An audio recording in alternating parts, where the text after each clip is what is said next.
Johnny Cossey 29歲，同埋佢老婆 Megan Cossey 25歲。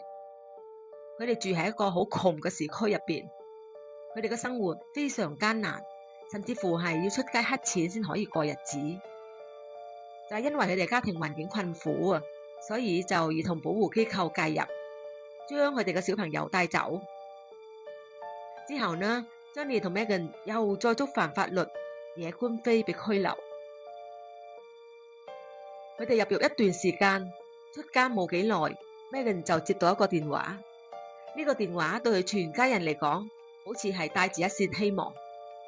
打嚟嘅係當地嘅一個又成功又有錢嘅地產經紀 Chuck Cohea。Chuck 提議俾 Megan 一份清潔工作，薪水唔錯，因為佢啱啱買咗一塊超過4萬公頃嘅土地，需要人嚟清潔。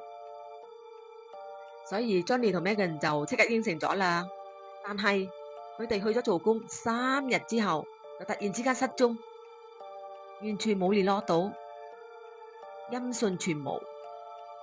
Megan 嘅媽媽不停咁打電話俾佢女，冇人聽；打電話俾女婿都冇人接。因為佢兩公婆過往嘅背景就比較複雜，所以佢媽媽就有一種不祥嘅預感啊，所以就親自去屋企度揾啦，都冇人喺屋企喎。就憑住母親嘅直覺，佢媽媽就即刻報警。警方好快就揾到 Chuck Cohea， 因為佢係最後一個聯絡過佢哋嘅人。但係 Chuck 講啊，我只係請佢哋嚟做嘢啫嘛，佢哋做完我俾錢，佢哋就走啦，我咩都唔知啊。就係因為案件冇足夠嘅證據，所以就陷入咗僵局。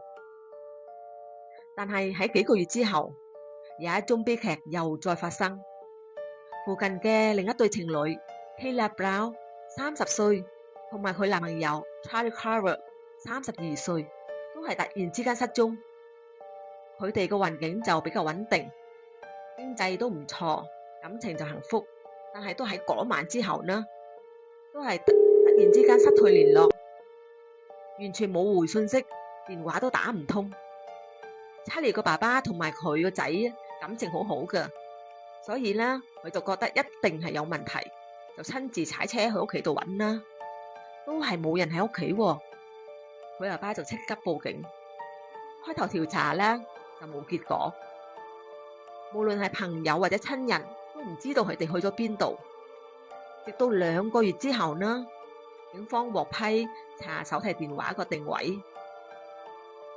Kayla 個手提電話信號最後顯示，竟然喺Chuck嗰塊4萬公頃土地嗰度，而同 Johnny 同埋 Megan 嘅最後出現嘅地方係一樣嘅。所以呢，警方就即刻申請搜查令。有一批警察呢就去咗土地嗰度搜查，另一批警察呢就去到屋企度審問Chuck。Chuck見到警察上門，都表示得好驚訝，但係佢依然講翻之前嗰套，我請佢哋嚟做嘢啫嘛，佢哋做完我俾錢佢哋就走啦，我咩都唔知啊，我冇再聯絡佢哋啦，我亦都唔知點解 Kayla 個電話會喺我個土地裏面咯。但係同時間呢，另嗰批警察呢已經到咗土地嗰度搜查啦，就根據個定位呢，就發現到2個小建築物，一個係個木屋，而一個係用好多鎖封住嘅大型金屬貨櫃。木屋入邊呢，就只有園藝工具，冇發現任何失蹤者。警方呢就開始決定打破貨櫃啊！個貨櫃條門一打開之後啊，嗰刻呢，眼前個畫面啊，令到所有人都震愕啊！裏面嘅係一個蒼白面色、極度懦弱嘅 Kayla Brown。佢原來佢俾囚禁咗65日啊，但好彩仲仍然生存。Kayla Brown就開始講翻恐怖嘅過程。喺8月31日，Chuck約佢去土地嗰度清潔，Charlie就陪佢一齊去啦。當佢哋到達嗰陣呢，Chuck仲笑字咁樣迎接佢哋噶，但係啊，喺幾秒鐘之後咋，Chuck就拎出一把嘢，砰砰咗Charlie，然後囚禁Kayla， 65日，即係超過2個月的。聽到 Kila 個證供，警察就即刻拘捕 Chok。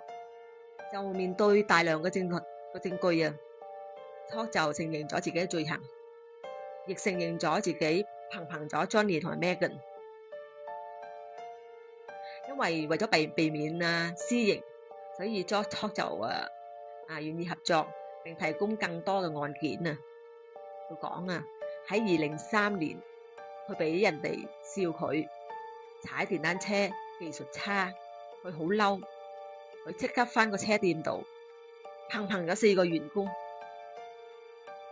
喺佢講返個過程之間嗰度啊，佢個面色嘅係冰冷嘅，甚至乎仲笑住啊。Kila 爆仲補充啊，喺佢俾囚禁嗰段時間啊，Chok就同佢講已經碰咗幾十人啦，所以呢好大可能啦，仲有好多受害者係暫時未揾到嘅。最終啦，Chok被判7個無期徒刑，終身監禁。我係佩瑜，請關注我，每日我會分享俾大家更多嘅世界離奇案件。多謝大家收睇，下期再見，拜拜。